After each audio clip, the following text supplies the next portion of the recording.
Hey, what's up, Crypto Land? Black Crypto here, bringing you another cryptocurrency video. Are you still waiting for your 40 acres and a mule?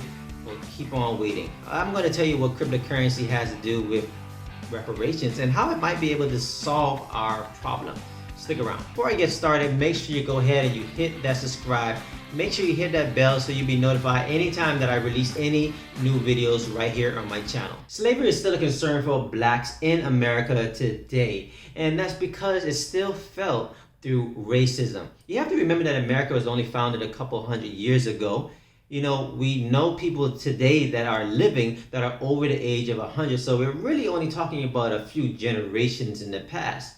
How easy we forget the truth. You have to remember that the founding founders were also slave owners, and they did take this land from the indigenous people.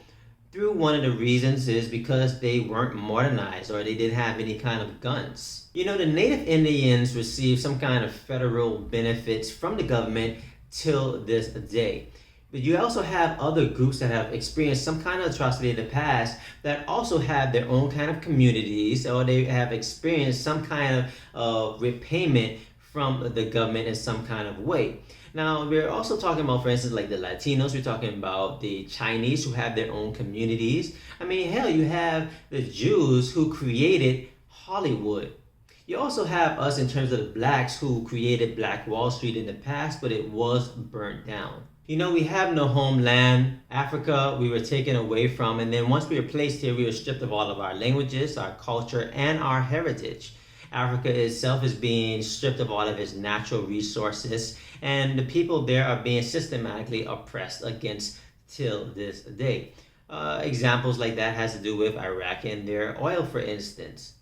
Now, if you move away from those examples of the past and you start going towards more of the modern day slavery, an example of that had started with in terms of the crack and cocaine epidemic of the 1980s, where America actually placed drugs into black communities and then they stepped aside as they watched the black communities go down and the black family start to disintegrate.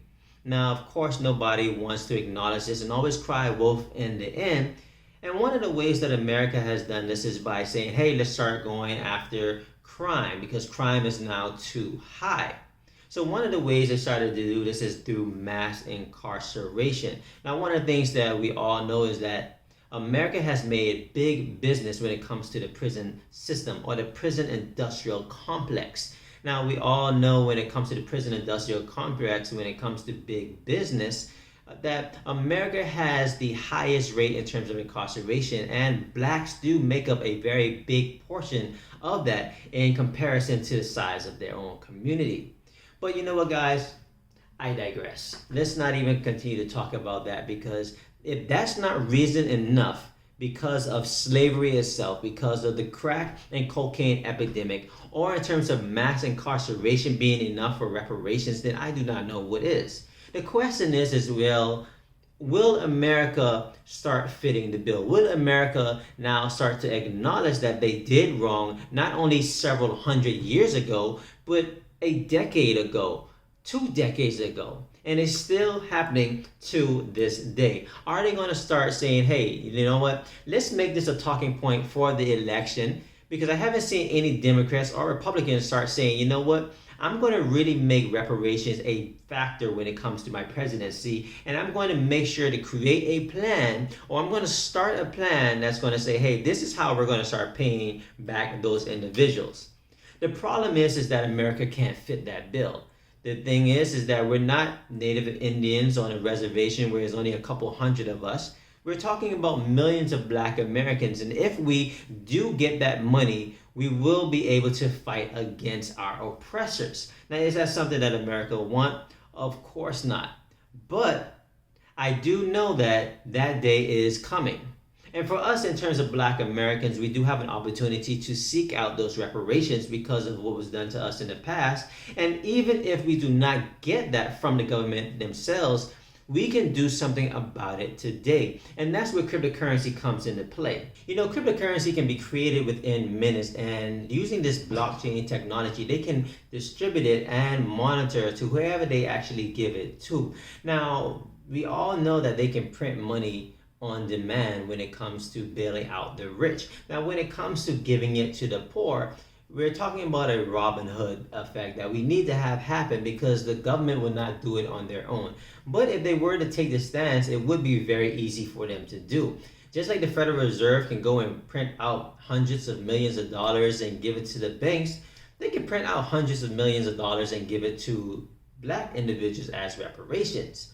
Let's go ahead and call this the minority coin, right? They can issue out this minority coin to black Americans as a form of reparations. Of course, when it comes to issuing this out to us, what are we going to do with this money? Are we going to go ahead and just spend this money, or are we going to take this money and do something very good with it? And I think this is one of the reasons why it has not happened as of yet.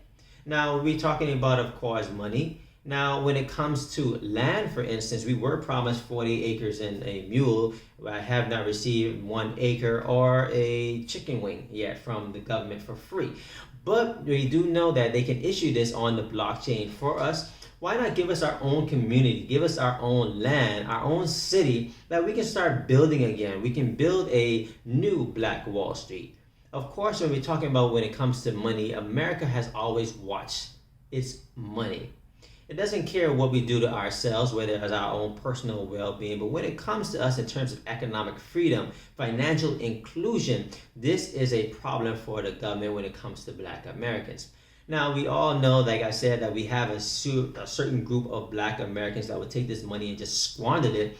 They'll go ahead and spend this money on jewelry or spend this money on clothes or going out and partying. But you have a great deal of black Americans who are very smart and very intelligent who will really make some really great moves, some really boss moves in terms of what they would do with that kind of money. And I don't think America is actually ready for something like that yet. Now, is America going to set aside and let this community do that? We're not talking about in terms of a few hundred or just 1 million Chinese or Latinos or something like that in terms of America. We're talking about a sizable group that is in America. And when you give this sizable group money or an influx of money, you have to be kind of scared of what they're going to do with that. This is one of the reasons why we had to face, the death in terms of Martin Luther King, because not because he was talking about civil rights, because he started to talk about the financial inclusion, the economic freedoms in terms of black Americans inside of this country.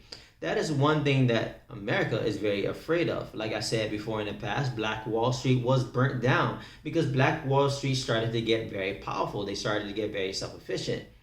But this is something that needs to happen in our future, because when you suppress someone for too long, eventually they're going to rise up. And this is something that America is paying close attention to. I mean, we are ones that have grown, rose from a concrete. We've taken lemons and made lemonades. Hell, we've taken pigs and made chitlins.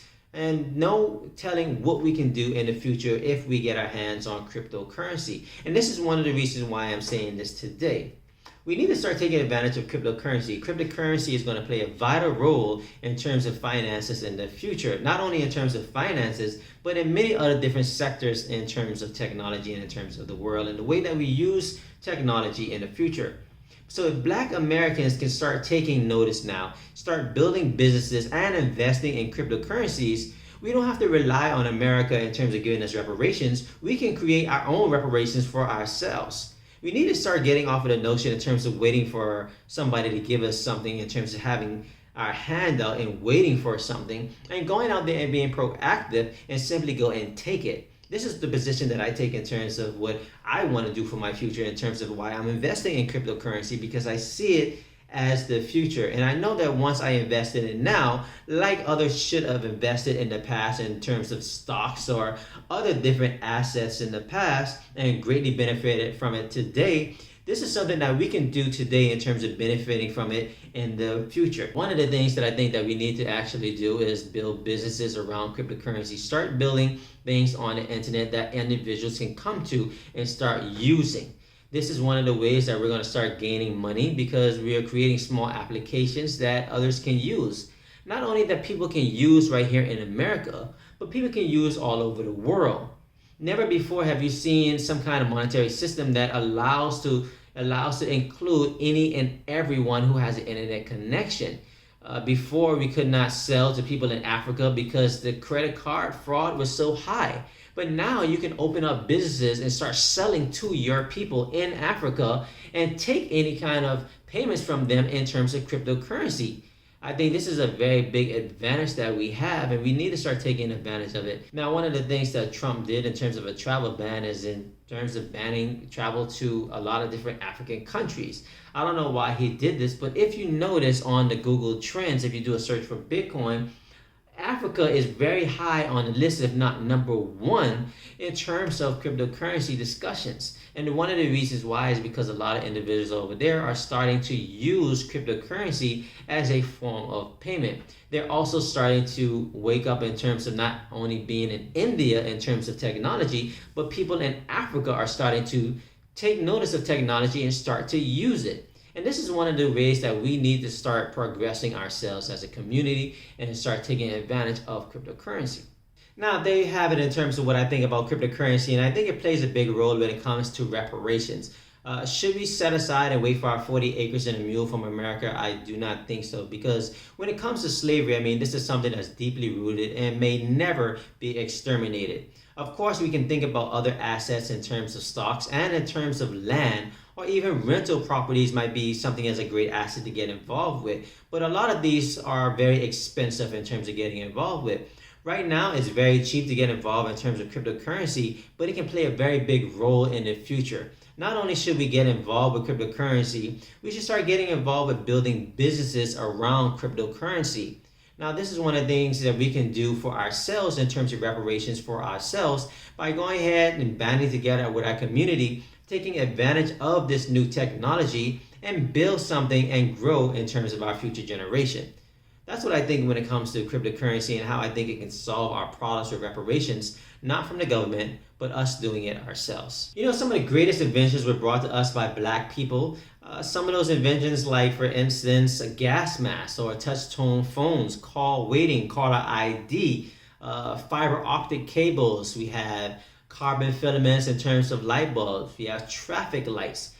We have the dustpan, the mop, ironing boards. In terms of medical, you have pacemakers and you have blood banks.